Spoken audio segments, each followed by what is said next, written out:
Thank you very much for inviting me here, the organizers, the Election Commission of India, and the UNDP leadership for recognizing the importance of this event and giving a platform on voter education to a global audience. So I want to congratulate both organizers for putting this event together and for an impressive turnout of some 27 countries are represented here. My presentation is going to focus on UNDP and the work that we do, which essentially is the work that you do in your organizations and in your countries. So the examples come from you. Some of you are here, that you'll recognize yourself in the presentations. I will start off by saying that we don't need to, I don't need to in my presentation talk about the importance of elections or why we do this work, because you all know you're here because you are mandated to conduct those elections, and as member states of the UN, you fully know and understand the principles that guide the work that we do on elections. I do want to say that we are everywhere. UNDP works with almost all of you here, and on elections we support some 65 countries per year, providing electoral assistance in various areas, whether we provide support throughout the electoral cycle, so a full comprehensive project, a capacity building project, or constitutional reform, or if we work with civil society on enhancing voter education. So we do the whole gamut of electoral assistance. We have recognized over the years that we should not work in silos. The UN system and UNDP in particular, we've been providing election assistance on a project basis. So sometimes the work gets cut off from our other assistance areas, such as parliament, civil society. In this, we are changing, that we have a new strategic plan, so bringing it all together. And I say this not as a promotion of UNDP, but to encourage you to use the other platforms that you have within UNDP to get out your messages. So you have UNDP offices that work on a variety of areas, whether it be HIV, whether it's police reform, with all your ministries, Ministry of Education, Finance. So you have a platform that you can use to reach out to your voters, your citizens, especially in very remote areas through programs of poverty reduction. So I would encourage you to go to UNDP leadership and see how you can include civic education, voter education messages in all of our programs, so that it helps us to integrate the work that we do on civic education. Now, on a national level, I'm not going to detail what we do because we do it with you. We do trainings, capacity building, but I will give you some examples because my panel is on ICT. So these examples highlight what we have been doing to encourage the use of new technologies and social media to reach out to additional segments of society. Now, I want to just stress that we don't think new technologies is the only way to reach citizens and should not replace traditional means of voter education. So this is very important. But you do have a younger generation, new voters, young voters, and all of us, many of us are on our phones right now, on Facebook. We get our information through technology. I know I get 90% of mine either through my phone, through Facebook, through YouTube, and all the major media houses have online information platforms. So technology is here, it's here to stay. So we need to find ways and creative, innovative ways to use it to reach our citizens. And I think we see from the innovation fair outside this room that India is on the cutting edge of this. There are great innovative ideas out there. I was really impressed. But I want to highlight the Arab states because that is where I work currently. I cover the Arab states region, so these examples come from there. In Tunisia, as you know, they provided a wonderful presentation yesterday, but it's also one of the success stories for us in the Arab states. Following the Arab Spring in 2011, there was a transition. The country went through a reform process, and UNDP was there supporting the Election Commission and civil society organizations. And here, example on technology is the development of social media game that they tried to use to reach younger voters, because as you know, Arab Spring was really fueled by young voters, by youth. So they had to find ways to reach them to make sure that they knew the new process. Everything was new for Tunisia at the time. So there was a game called Democratweet that was done with a media house, and UNDP was supporting that process. And it really energized the youth, of course, in Tunisia were already energized, but it gave them the information that they needed to make sure that they vote in the correct places, and that they knew more the broader civic education aspects of why they are voting.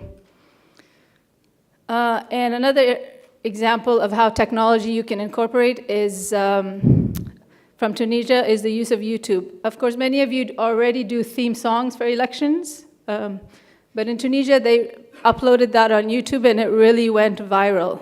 And the song has become famous not only in Tunisia, but in the region itself. And it really set the atmosphere for the election there. I'd play it for you, but I will not take the risk of technology failure now. Now, the other example I have is from Jordan. Facebook users are growing in Jordan, so they try to upload their voter education campaign materials on Facebook itself. So videos they've created through traditional mechanisms like TV, they are uploading on Facebook, and it's getting a lot of coverage and views by young voters. They just had an election last month, and they said it was one of the most effective ways that they were reaching out to their young voters, and that was from feedback they were receiving on that Facebook page. And then from Libya, more traditional forms of technology use through SMS, so messages being sent to a greater audience, much faster, maybe less expensive through the use of SMS, and I know many of you are already doing this. My next slide is on the regional work that we do. This is what I do currently in the Arab states. We provide our technical assistance that we do at the national level, but to country office projects and country offices themselves.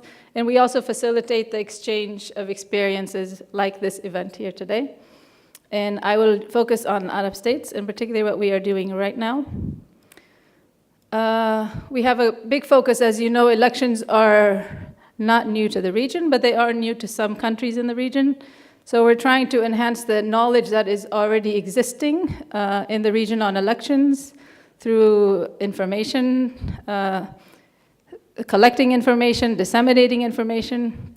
And I'll give an example later of how we're trying to do that with the use of technology.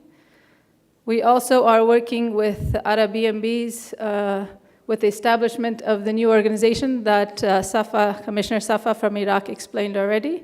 Last year, they formed an Arab EMBs organization similar to Fembosa here in the Asia region, and similar organizations that exist for the other regions.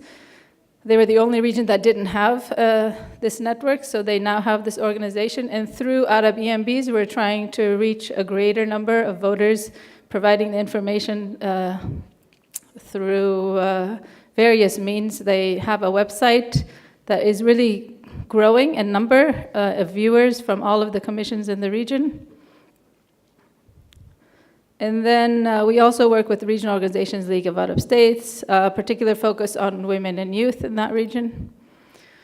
Okay, so examples. There's a story. We were developing voter education material in Tunisia, and my colleagues working there, they got to the term observer, and they realized that there was no agreement on what the Arabic term was for this word. So there was debate, a lot of it. They realized there were 3 different words in Arabic that implied something like an observer. And that really was the seed of the development of a lexicon of electoral terminology.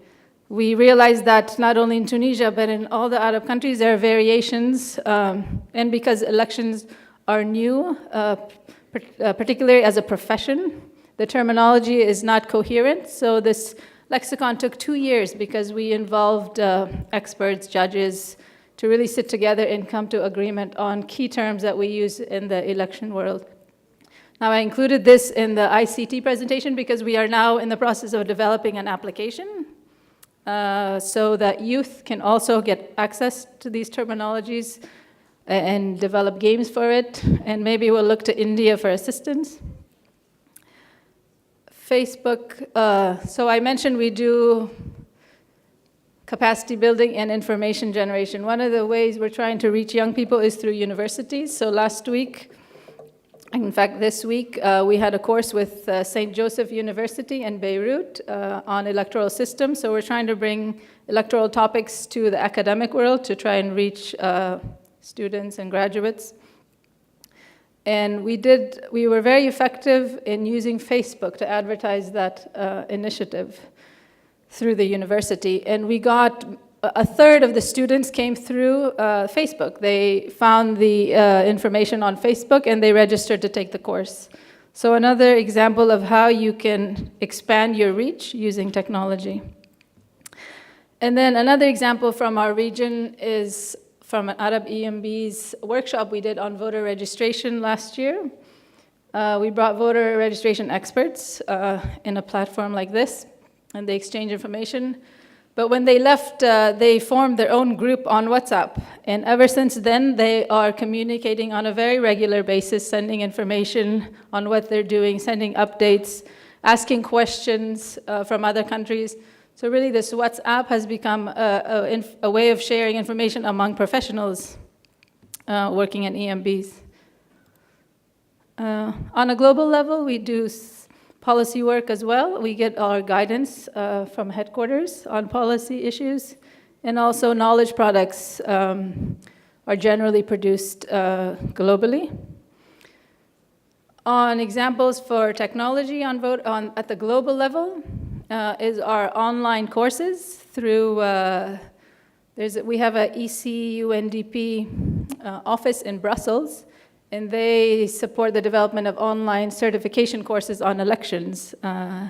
These are some of the topics that they offer, and there's additional ones, but I would encourage you to encourage your staff to go on that website, to take the courses, and also to give us ideas if you think that there is a topic that needs to be covered. But this is another way how globally we're trying to use technology to get information out to citizens. So this is my last slide. I think just to mention that some of the key issues are to know your voters. Again, here I want to say that technology should not be a replacement of your traditional voting tools. But when you get to talk to your voters, when you talk to your youth, you realize that they're getting their information electronically. And so get to know your voters, ask them how they want their information, how they receive their information, what they want to know. This kind of dialogue you can have through technology, and it will help you to design voter education material that is really targeting the right audience with the right messages. But if you're going to use social media, it's very important that you have up-to-date information that is provided on a real-time basis. Some EMBs that have tried to introduce social media do not have the staff or the resources allocated to ensure that the Facebook page, for instance, is up-to-date. Our attention span is very short, and we get bored with information that is static. So it's very important that you realize that introducing new technology, especially social media, requires that you have dedicated people for that initiative.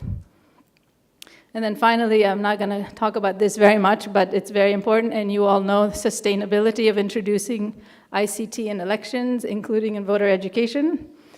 Once you get your voters' expectation raised, you'll have to continue it. You can't stop after the election, so keep that in mind when you're designing your voter education, especially when you're trying to include technology in. Thank you very much.